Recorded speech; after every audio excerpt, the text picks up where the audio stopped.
گلگت بلتستان سے تشریف لائے ہوئے ہمارے معزز مہمان اون بلتستان جو کہ صدر بلتستان اسٹوڈنٹ فیڈریشن ہیں، ان سے ملتمس ہوں کہ وہ اسٹیج پر آئیں اور اپنے خیالات سے ہم تمام نوجوانوں اور ہماری پوری جماعت اور آپ سب کی تالیاں زیادہ ہونی چاہیے کہ یہ ہمارے ماتھے کے جوہر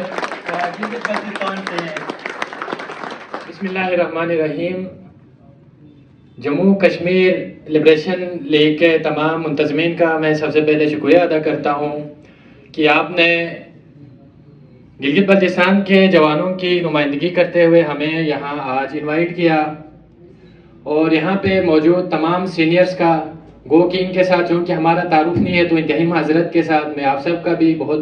ممنون و مشکور ہوں کہ آپ لوگوں نے کسی پلیٹ فارم کے گلگت بلتستان کے نوجوانوں کو بولنے کا موقع فراہم کیا۔ وہ کہ آپ سب جانتے ہیں کہ ریاست جموں کشمیر کی تاریخ کے حوالے سے تمام سینئر بیٹھے ہوئے ہیں، تو ایک طالب علم کا اس پہ گفتگو کرنا یقیناً زیب نہیں دیتا۔ اس حوالے سے ہمارے سینئرز گفتگو کریں گے۔ میں بلتستان اسٹوڈنٹ فیڈریشن کے صدر ہونے کی حیثیت سے بلتستان کے جوانوں کی نمائندگی کرتے ہوئے چند نکات آپ لوگوں کے سامنے رکھنا مناسب سمجھوں گا۔ ہم سب جانتے ہیں کہ جموں کشمیر کا جو مسئلہ ہے اس میں جو جتنی بھی اکائیاں ہیں اس میں گلگت بلتستان انتہائی اہمیت کا حامل علاقہ ہے۔ رقبے کے حوالے سے دیکھیں تو 28,000 مربع میل، آبادی کے حوالے سے بھی دیکھیں تو ہمارے اچھی خاصی تعداد نوجوانوں پہ مشتمل ہے جو کسی بھی ریاست کے مستقبل کا فیصلہ کر سکتے ہیں۔ اور جس طرح آج کل کے حالات گلگت بلتستان میں بن رہے ہیں، جس طرح ہمارے جوانوں میں نیشنلزم کا یا قومیت کا جو ایک جذبہ ابھر رہا ہے، اس حوالے سے یقیناً جموں کشمیر کے ایشو پہ مستقبل میں ہمارا بھی کلیدی کردار ہوگا، کیونکہ ہم دیکھتے ہوئے آئے ہیں کہ کشمیر ریجن میں جو ایک پولیٹکس سٹارٹ ہوئی وہ انیشیلی شروع سے ہی سٹارٹ ہوئی، لیکن گلگت بلتستان میں ظاہر سی بات ہے کچھ یہاں پہ ریاست کی طرف سے جو جبر روا رکھا گیا، جو قانون ہمارے ساتھ ایک سیاہ قانون کے طور پہ ہمیں جس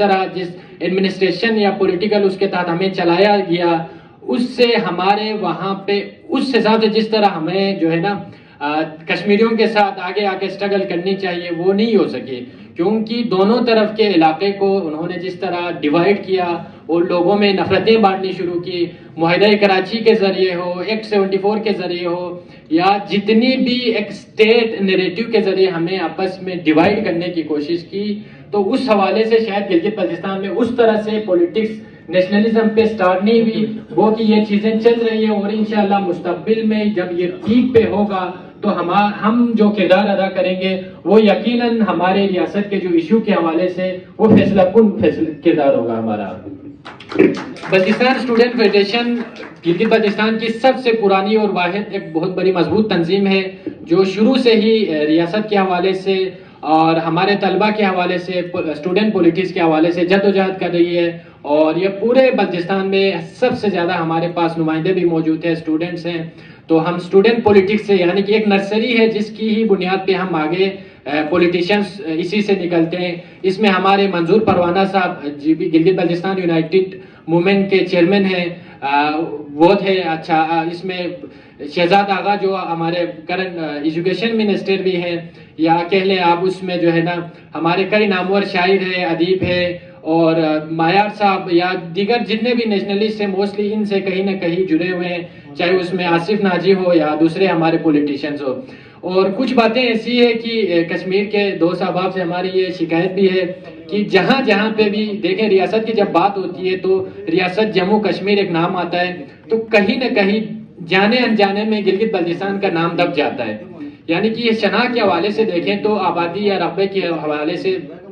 ہمارے پاس جو پوٹینشل ہے، یا ہمارے پاس جو کیٹو ہے، ننگا پربت ہے، جتنے بھی پہاڑی سلسلے ہیں، چاہے دوسائی ہیں، یا جو ایک ٹورزم جو ہماری ایک پوٹینشل ہب ہے، یہ کسی بھی حوالے سے دیکھیں تو انٹرنیشنل لیول پہ پاکستان لیول پہ بھی ہماری نمائندگی اس طرح سے نہیں ہے، نہ ہی کشمیری بھائی اس حساب سے جو ہے نا ہماری نمائندگی کرتے ہیں۔ آپ اس ریاست کو اپناتے ہیں جس طرح پاکستان اپناتے ہیں، انڈیا اپناتے ہیں، تو آپ لوگوں کو بھی چاہیے کہ ہمارے مسائل کو اپنا مسائل سمجھیں، ہمارے وسائل کو اپنا وسائل سمجھیں۔ یہ کیسی بات ہوئی جب بھی نام آئے، یہاں پہ بھی آپ لوگ دیکھ سکتے ہیں جموں کشمیر تو اتنا بولڈ کر کے لکھا ہوا ہے، لیکن گلگت بلتستان کا نام حاشیے میں لکھا ہوا ہے، تو ہم اس کو بھی سمجھتے ہیں کہ کسی بھی صورت میں ہمیں کنارہ کش کرنے کی کوشش نہ کریں. اگر ہم چاہتے ہیں کہ مشترکہ جدوجہد کرنی ہے چونکہ ہمارا مسائل مشترکہ ہے تو ہم سب کو ہر حوالے سے چاہے وہ چھوٹے سے چھوٹے الفاظ کی بنیاد پہ ہوں یا بڑے بڑے لیول پہ ہم جو احتجاج کرتے ہیں ہر مسئلے پہ. ابھی ریسنٹلی کشمیر میں جو ہمارے اسٹوڈنٹس کے لیے جو مختص سیٹ ہے کوٹا وہ ختم ہو گیا, کسی کشمیری نے اس پہ آواز نہیں اٹھائی. ہمارے طلبہ جہاں پہ وہاں پہ جو ہے نا اعلیٰ تعلیم کے لیے یونیورسٹی نہیں ہے, کوئی ادارہ نہیں ہے, ہم کشمیر میں جاتے ہیں, پاکستان میں پڑھنے آتے ہیں, وہاں پہ بھی ہماری سیٹیں ختم کرے اور آپ میں سے کوئی نہ بولے تو ہم کیا سمجھیں. آپ نام لیتے ہوئے تو ہمارا نام لیتے ہیں بڑھ چڑھ کے, جیسے کہ گلگت بلتستان اپنا کوئی ایک مقبوضہ علاقہ ہو, لیکن جب ہمارے مسائل پہ بات آتی ہے کوئی اس پہ بات نہیں کرتا. جس علاقے سے بھی جو بھی لیڈرشپ ہے جو بھی پارٹی ہیں اگر گلگت بلتستان کو کلیم کرنا چاہے گو کہ ہم آئینی یا قانونی طور پہ جموں کشمیر ریاست کا حصہ ہے, اس میں کوئی شک و شبہ نہیں ہے. اگر پھر بھی مستقبل میں بھی ہم نے ایک ساتھ رہنا ہے, ایک ساتھ جڑے رہنا ہے, چونکہ ہم ایک علاقے کے لوگ ہیں, ہمارا کلچر, ثقافت, تہذیب و تمدن ایک ہے, تو ہم سب کو مل کر ایک دوسرے کے مسائل کو اپنا مسائل سمجھنے کی ضرورت ہے. آخر میں ایک شعر کے ساتھ, خرید کو غلامی سے آزاد کر, جوانوں کو پیروں کا استاد کر. تھینک یو سو مچ. خیرت کو